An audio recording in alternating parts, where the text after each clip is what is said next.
How to decrease your reaction time when an attack happens. That's what I'm going to share with you today. Very important.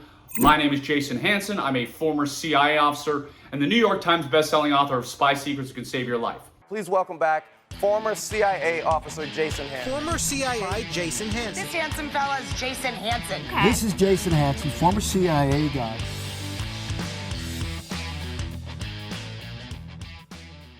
When it comes to an attack, very rarely are the bad guys and criminals going to say when you pull into the gas station, hey, just to let you know, I'm going to go get a Coke, and when I come out, I'm going to come and put a gun to your head or a knife to your throat. Doesn't really happen. Rarely happens. So we need to know, since it's most likely going to be an ambush, how to decrease the time it takes for you to have a weapon for you to defend yourself. Many, many moons ago, I was almost kidnapped by two men. I was walking down the street. I saw them. They made contact with me. They made some movements where it was very clear they didn't blend in with the environment, that they were coming after me.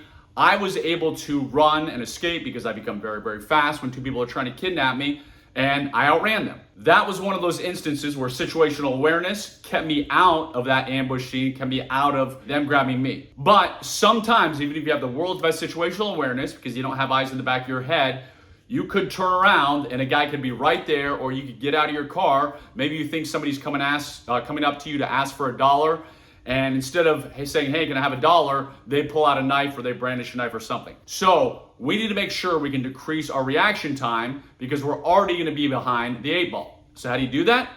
Well, one way, and one of my favorite ways that a lot of people carry, is the tactical pen. Tactical pen, one of my favorite self-defense weapons. The beauty of the tactical pen is you can walk down the street with it in your hand because it's a pen. The law enforcement, they frown upon walking down the street with a gun in your hand. They frown upon walking down the street with a knife in your hand, kind of thing. But a tactical pen is a pen. So I've trained numerous women. They go on jogging trails and they will jog with a tactical pen in their hand. This is a good thing because if, heaven forbid, they're ever attacked, they don't have to reach inside their pants, they don't have to grab the pen, they don't have to draw the pen, it is already in their hand. I do know of one case of a woman I trained who was able to stop an attack because she had her tactical pen in her hand, which is a great thing. If I'm in an area that's very gun friendly and I can't have anything, I will walk around with a tactical pen in my hand. You can also have a piece of paper or a clipboard or a notepad in this hand if you want to. But tactical pen's a great option because it is basically a weapon hidden in plain sight. It decreases your reaction time because you can immediately go out, you can immediately jab someone in the face and the neck, wherever, and that will demotivate them to continue attacking you. Another thing is, I concealed carry daily. I live in the state of Utah. Utah is a very gun-friendly state, so sometimes I'll have a Springfield 1911 on my hip. A lot of times when I'm just running to the store to grab milk or whatever, I'll have a 6-hour P365 in my pocket. I've been in some shady situations because of what I do for private consulting and all that, where I find myself in less than desirable areas. If I'm legally allowed to have a gun and I feel uncomfortable, I can just put my hands in my pocket, and right now my gun is in my hand. Maybe I'm in a dangerous area, maybe I think something's gonna go on, gas station, whatever. I can sit here pumping gas, looking like an average Joe, not drawing attention to myself, but I don't have to be up here just, maybe checking your phone, which I don't recommend, obviously. Checking my phone and then, this guy pulled a knife. Now I gotta go into my pocket and grab my gun. So if it's on my hand already, I can come out and I'm immediately gun in hand, good to go if I need to do something. So pocket carry I do love because that decreases the reaction time since my gun is already in my hand and it does not draw any attention at all. Give you another option. I know some guys who still work in very high risk areas doing private security, private contracting, and they will have a fixed blade knife right here in the pants. So here's one of my fixed blade knives. Come out, do damage, do whatever you need to.